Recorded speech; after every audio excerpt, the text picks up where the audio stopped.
欢迎来到巴巴娱乐呀频道，请订阅频道，所以大家不要错过当天最热门的新闻。我们今天的时事通讯包括以下内容：程毅主演的电视剧盘点，从仙侠虐恋到权谋江湖，哪部最值得细品？程毅在新生代演员中，程毅凭借对角色的深刻理解和极具感染力的表演，逐渐成为剧抛脸的代名词。从古装仙侠到现代职场，从深情虐恋到悬疑探案，他塑造的每个角色都充满生命力。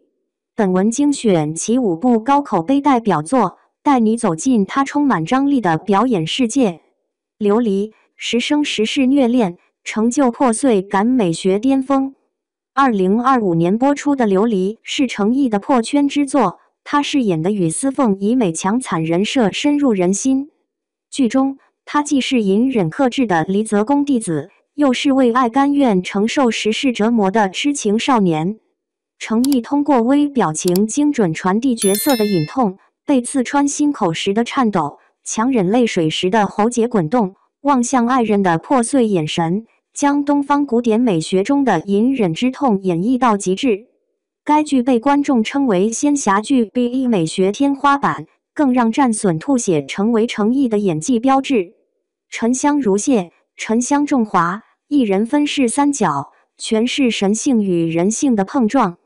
与杨紫2度合作的《沉香如屑》系列中，程毅挑战了天界帝君应渊、凡人天师唐周、修罗王玄烨3个截然不同的角色。应渊的禁欲清冷，唐周的少年义气，玄烨的邪魅狂狷被他演绎的泾渭分明。其中玄烨抬手试血的镜头成为经典，指腹轻抹唇角血迹的动作，配合似笑非笑的眼神，瞬间将反派的复杂魅力拉满。程毅的演技被赞撑起整部剧的戏剧张力。莲花楼，武侠江湖的去神性叙事，演绎侠者归来。2025年的《莲花楼》以豆瓣8.5分成为现象级武侠剧。程毅饰演的李莲花从天下第一剑客跌落为江湖游医，其表演层次堪称教科书级别，巅峰时期的傲气张扬通过凌厉剑招展现，而重伤后的淡然通透则藏于佝偻背影与低垂眼眸中。剧中种萝卜的日常戏尤为惊艳，他弯腰松土时松弛的肢体语言，配合谈及往事时云淡风轻的微笑，将放下的哲学意境具象化。观众评价其表演让纸片人尝出了血肉。底线，脱下古装演法官，展现现实主义力度。在法治剧《底线》中，程毅饰演基层法官周易安，与靳东同台飙戏毫不逊色。法庭上他目光如炬，言辞犀利；庭外调解时又化身人间清醒的暖心青年。一场调解离婚案的戏份中，他先是严肃分析法律条文，转而用方言柔声劝解，日子要像炖老火汤，即不得也凉不得。这种刚柔并济的表演，让法律工作者形象摆脱刻板印象，被最高法官方点赞，展现新时代法官风采。深潜，谍战剧中的眼神修罗场。